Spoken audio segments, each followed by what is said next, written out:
여호수아 이야기 15번째 시간입니다. 나 하나쯤이야 라는 주제로 말씀을 나누겠습니다. 우리가 살아가다 보면 가끔 드는 생각이 있습니다. 내가 조금 잘못한다고 무슨 큰일이나 나겠어? 나 하나쯤이야 괜찮겠지. 이 말은 평범하게 들리지만 사실 매우 위험한 생각입니다. 왜냐하면 내 잘못이 결코 나만의 문제가 아니기 때문입니다. 내 선택이 가족, 공동체, 심지어 나라 전체에 영향을 줄 수도 있습니다. 역사를 보면 한 사람의 부패와 실수가 나라를 혼란에 빠뜨린 경우가 많이 있습니다. 우리나라도 최근 한 사람의 실수로 나라가 흔들린 역사적 아픔을 우리는 겪고 있습니다.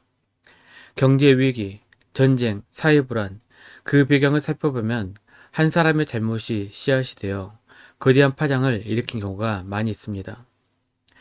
나비 효과라는 말이 있습니다. 브라질에서 한 나비가 날개짓을 하면 그로 인해 대기 흐름이 바뀌고 결국 미국 텍사스에서 토네이도가 발생할 수 있다는 이론입니다.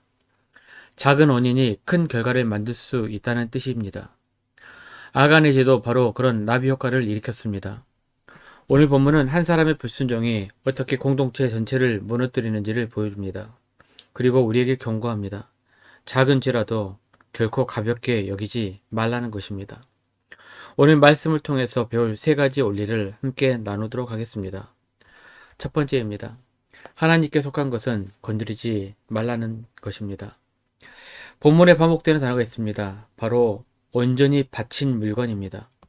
히브리어로 헤렘이라고 부르는데 전쟁에서 얻은 전리품 중 하나님께만 드리기로 구별된 것을 의미합니다. 여호수아 6장에서 하나님은 이렇게 말씀하셨습니다. 여호수아 6장 18절 19절입니다. 온전히 바치고 그 바친 것 중에서 어떤 것이든지 취하지 말라. 은금과 동철 기구들은 다 여호와께 구별될 것이니 그것을 여호와의 곳간에 드릴지니라. 이것은 단순한 규칙이 아니었습니다. 하나님과의 언약을 지키는 행위였습니다.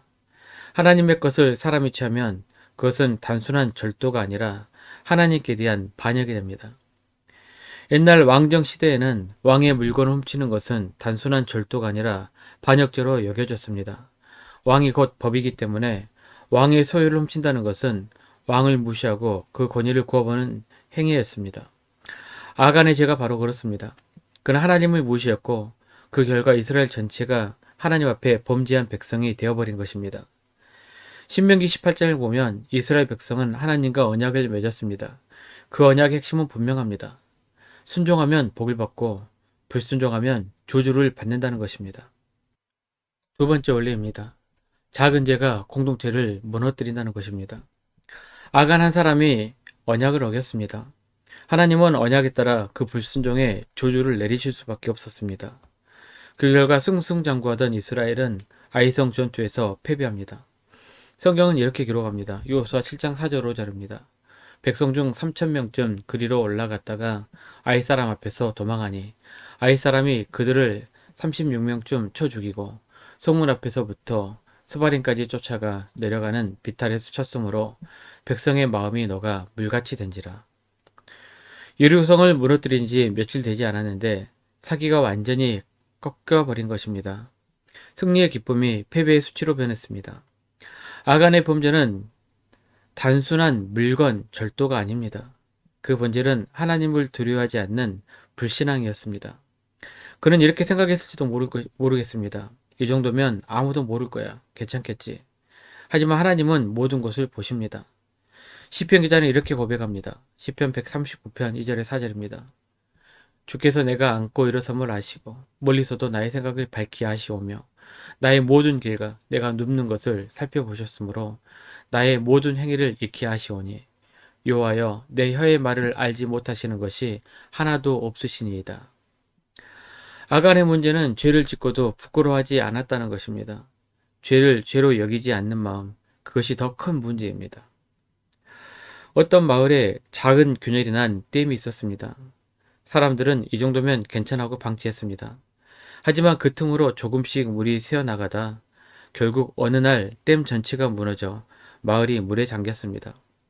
작은 죄를 방치하면 결국 인생 전체가 무너지게 됩니다. 세 번째 원리입니다. 회복은 하나님께 묻는 데서부터 시작된다는 것입니다. 이번 사건에는 아간뿐만 아니라 여호수아와 지도자들의 실수도 있었습니다. 그들은 전쟁에 대해서 아이성 전투에 대해서 하나님께 묻지 않았습니다. 그냥 작은 성이기 때문에 충분히 이길 거라고 생각했습니다. 하지만 이스라엘의 진짜 최고 사령관은 여호수아가 아니라 하나님이십니다. 그런데 그들은 정탐꾼의 보고만 듣고 이 정도면 충분하겠지 하고 아이성을 공격했습니다. 결정적인 순간에 하나님께 묻지 않은 것입니다. 자동차를 운전할 때 내비게이션이 알려주는 길을 무시하고 내 생각대로 가면 종종 길을 잃게 됩니다. 하나님의 인도는 우리의 영적 내비게이션입니다. 그 음성을 무시하면 반드시 길을 잃게 됩니다. 하나님은 여호수아에게 이렇게 말씀하셨습니다. 여호수아 7장 13절입니다. 너는 일어나서 백성을 거룩하게 하여 이르기를 너희는 내 일을 위하여 스스로 거룩하게 하라. 이스라엘의 하나님 여호와의 말씀에 이스라엘아 너희 가운데에 온전히 바친 물건이 있나니 너희가 그 온전히 바친 물건을 너희 가운데서 제하기까지는 내 원수들 앞에 능히 맞서지 못하리라. 회복의 길은 단순합니다. 하나님께서 말씀하고 가르쳐 주셨습니다. 첫 번째, 죄를 인정하면 됩니다. 그리고 두 번째는 그 죄를 제거하면 됩니다. 그걸 하나님께 돌아오는 것입니다. 죄를 숨기면 패배가 계속되지만 드러내면 회복이 됩니다. 하나님은 회개하는 자를 용서하셨고 다시 싸울 힘을 주십니다. 아간의 이야기는 오늘 우리에게 세 가지 교훈을 줍니다. 첫 번째, 하나님의 것은 손대지 말라는 것입니다. 두 번째, 작은 죄라도 가볍게 여겨서는 안 됩니다.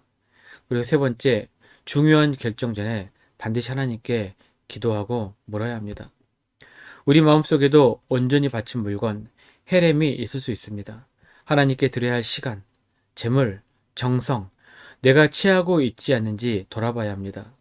하나님 앞에서 마음을 깨끗하게 하고 기도와 말씀으로 우리 인생을 설계해야 합니다. 그럴 때 하나님께서는 우리에게 승리를 주실 것입니다.